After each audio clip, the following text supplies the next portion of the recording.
Oi gente, tudo bem? Sejam bem-vindos aqui ao canal Conversa do PH. Nesta quinta-feira à tarde, o tema de nossa conversa agora à tarde é o plano do presidente Jair Bolsonaro para o Brasil. Plano este que, na minha opinião, está ficando cada vez mais claro com os últimos acontecimentos agora de 2021. Eu sou o Paulo Henrique, biólogo e dentista, mestre e doutor em microbiologia e imunologia e professor universitário.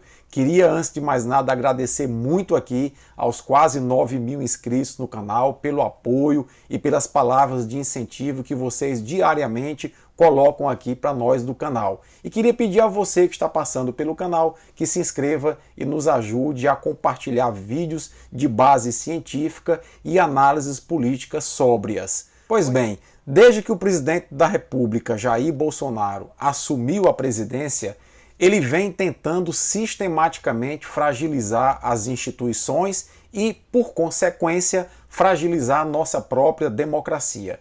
Quem não se lembra, no início do ano passado, ele participando de atos antidemocráticos, há quem diga, inclusive, que ele alimentou e estimulou a realização desses atos que pediam o fechamento do Congresso Nacional, o fechamento do Supremo Tribunal, a volta do AI-5, a intervenção militar. E ele, enquanto chefe do Executivo, presidente da República, participando desses atos e, inclusive, discursando nesses atos. Então, isso mostra por si só o perfil do Bolsonaro, que é um perfil de uma pessoa que não acredita na democracia.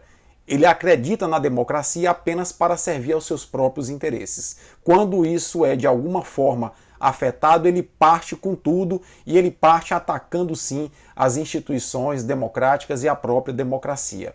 Bom, ao longo da pandemia ele assumiu um comportamento de negação da pandemia, chamando a pandemia de gripezinha, de resfriadinho, adotando um medicamento que até a ciência já começou a deixar de lado e várias pessoas que defendiam o uso desse medicamento também já começaram a abandonar essa tese. A própria Anvisa, no domingo, disse que não há terapia para a Covid-19, descartando inclusive esse medicamento da terapia e inclusive do tal tratamento precoce que ele vem preconizando.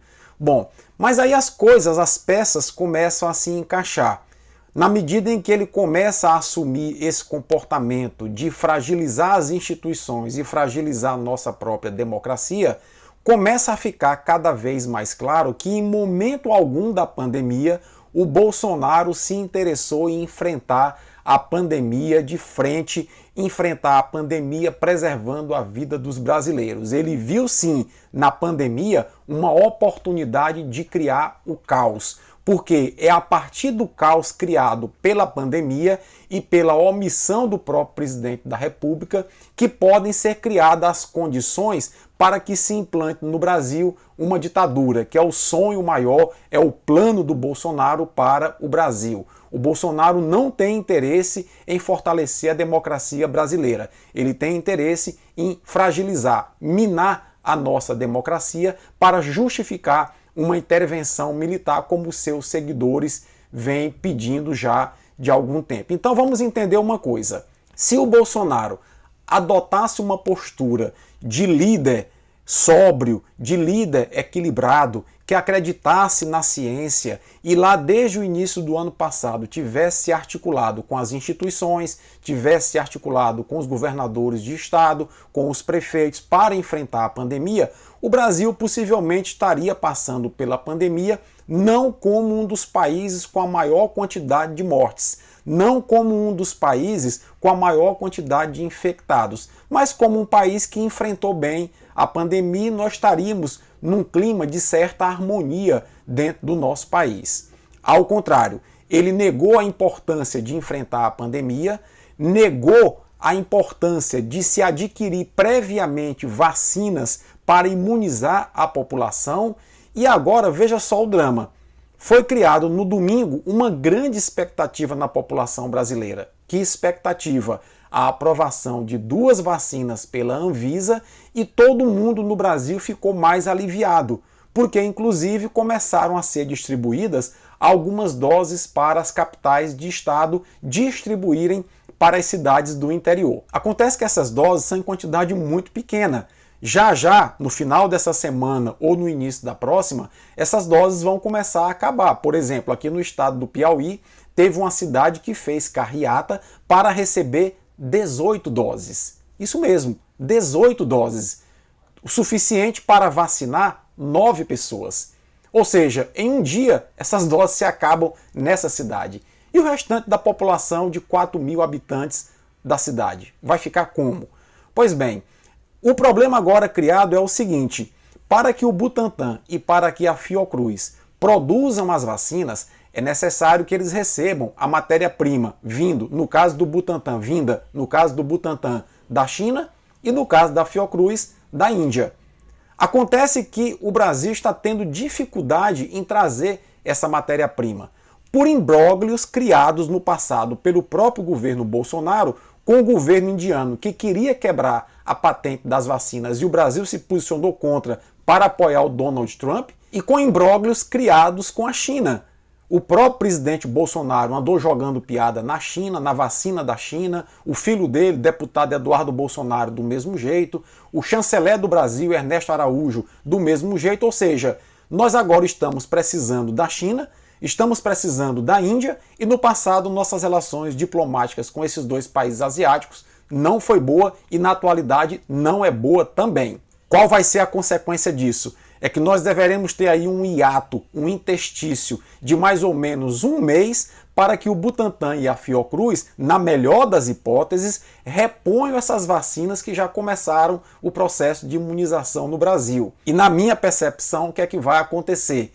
A esperança que o povo brasileiro teve no início dessa semana, com o início do processo de imunização, vai ceder lugar à angústia, vai ceder lugar à revolta. E aí a revolta da população pode sim caracterizar um cenário promissor ou um cenário adequado para que o Bolsonaro possa fragmentar e fragilizar ainda mais a nossa democracia. O próprio PGR, Augusto Aras, Procurador-Geral da República, emitiu uma nota no início da semana que caiu muito mal, dizendo que o estado de calamidade é a antessala do estado de defesa. Eu quero mostrar aqui para vocês o artigo 136 da Constituição, que fala a respeito do estado de defesa, citado pelo Procurador-Geral da República, Augusto Aras, na sua nota do início da semana. É um estado que pode ser decretado pelo presidente da República, ouvido o Conselho da República